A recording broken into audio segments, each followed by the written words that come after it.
First thing right off the bat, so I'm not the biggest fan of horror movies, but Pet Sematary I absolutely love. Pet Sematary was released on April 21st, 1989. It was directed by Marion Lambert. This was her second film. She was mainly well known for doing a lot of music videos, particularly for Madonna, actually. And one of the interesting things about her is that she was really good friends with the Ramones.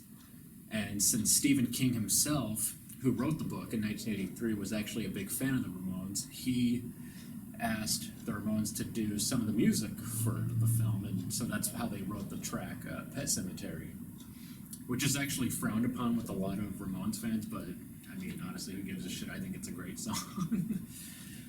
But then again, personally, I'm not the biggest Ramones fan, but, like I said on that Detroit Rock City review about Kiss, I like an album's worth of songs. That's kind of how I feel about the Ramones. They have maybe 10 or 11 songs that I really dig, and otherwise I could give two shits about their catalog.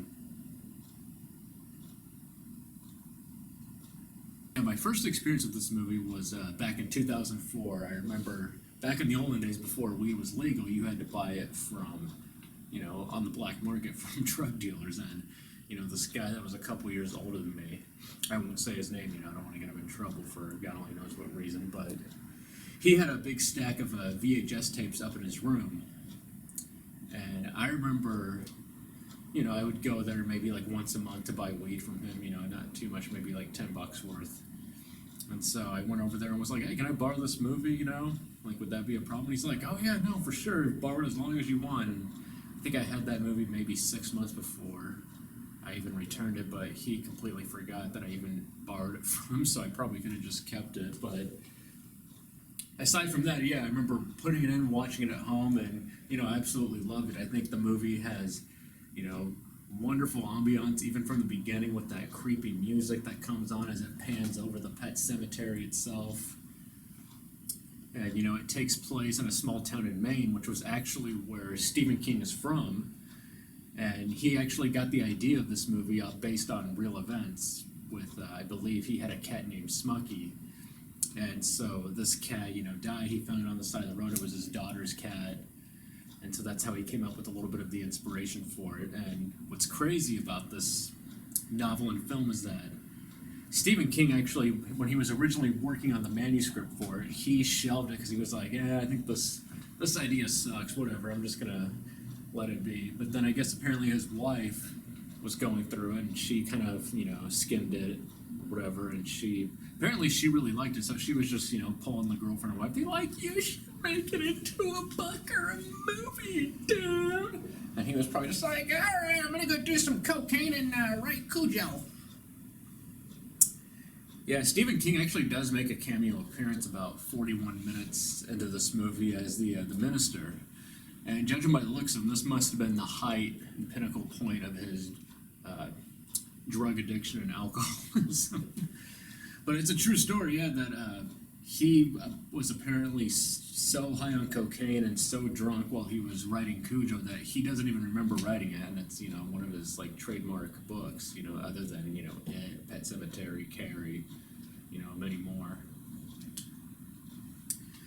But yeah, I don't know, the thing I love about Pet Sematary is it's a very, straightforward story. It starts off, it's just this guy named Lewis Creed and his wife Rachel. They move into this small town in this country house. He's a doctor, and so it seems like maybe they're trying to make a new beginning.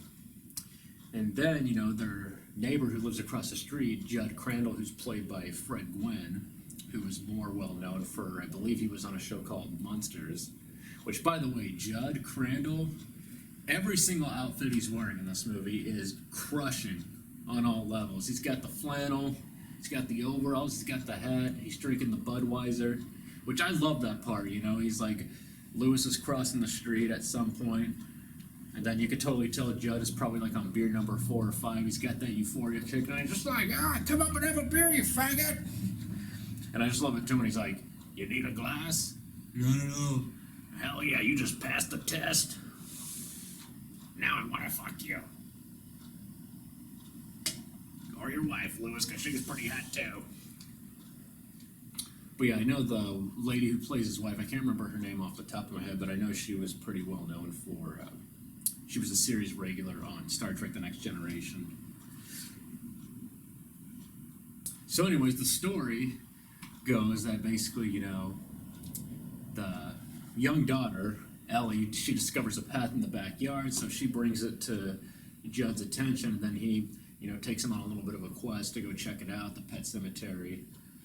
And then, unfortunately, after Lewis's cat, Winston Churchill, is killed by one of the trucks on the side of the road, that's when Judd introduces him to the power, the Micmac Indian burial ground. And I think it's pretty funny because in the book, it describes the hike. Judd is apparently supposed to be 83 years old in the book, and so they're hiking to the Micmac Indian burial grounds. He can't believe that he's so, he's smoking cigarettes and, drinking all the time, and, he hasn't even, he doesn't even seem exhausted at all during the hike, and then Lewis, is, probably, I believe he's supposed to be, 30, 31 years old, and he can barely keep up with the guy. I think Judd Crandall, though, he strikes me as the type of character that was probably doing a lot of, hard manual labor most of his life, and then, Lewis Cree is just working a desk job, so he's probably slowly turning into a fat fuck, for all we know.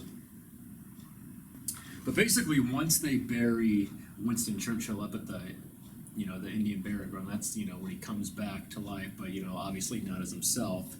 It has a demonic power, the Indian burial ground, where whoever's buried up there, they come back essentially possessed. And, just trying to hurt whoever's in their life or in their path. And then, so unfortunately, there's a part that comes along where, Lewis and his wife Rachel and his kids and Judd Crandall, they're all enjoying a picnic outside. And it's, very tragic and sad, but unfortunately his son Gage is killed by one of the Ornico trucks. And one of the side notes about this scene, which I thought, just to make light of how tragic the situation is, the truck driver who's blasting, Sheena is a Punk Rocker by the Ramones, which the only two songs in this movie are Ramones songs. But I just think it's kind of funny because the truck driver, he looks so much like Jonah Hill. And I feel bad for the guy driving the truck. He seems like he's in the zone. It's probably Friday. He just got paid. Maybe he got his tax return. He's got a six-pack of the best beer sitting at home waiting in the fridge for him. He's got his burgers. And then, boom, his weekend's fucked up. And, of course, it's more tragic that the kid's life has ended. I'm just, like I said, I'm trying to make light of a tragic situation that happens in a movie. Some interesting trivia about this movie is that George Romero was actually originally set to direct it, if you don't know who he is, he directed the famous, Night of the Living Dead and Dawn of the Dead, which in my opinion are two of the best zombie movies ever. I'm not even particularly the biggest fan. Like I said earlier, I don't really like horror movies that much, and I don't even really watch a lot of zombie movies. I tried getting into The Walking Dead, but honestly, once season 5 came around, I was like, so fucking boring. Don't care anymore. And it's like, just end already. We get it. Zombies. Blah, blah, blah, blah, blah. But anyways, so yeah, George Romero was originally set to direct it, but when the filming was delayed, he ended up dropping out and directed the 1988 horror movie Monkey Shines.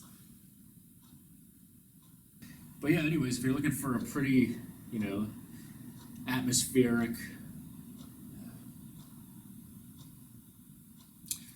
if you're looking for a really atmospheric, suspenseful horror movie, I definitely recommend Pet Sematary. Do not watch the 2019 version. That version fucking sucks. I tried to watch it, and it's terrible. Pet Sematary 2 is also pretty great as well. That's actually the one that I saw first. I saw it on the Sci-Fi Channel, I think, back in 1999. So I was only 11 years old. But yeah, check them both out. And yeah, happy Halloween. If you like what you see, hit the like and subscribe button and stick around for more videos.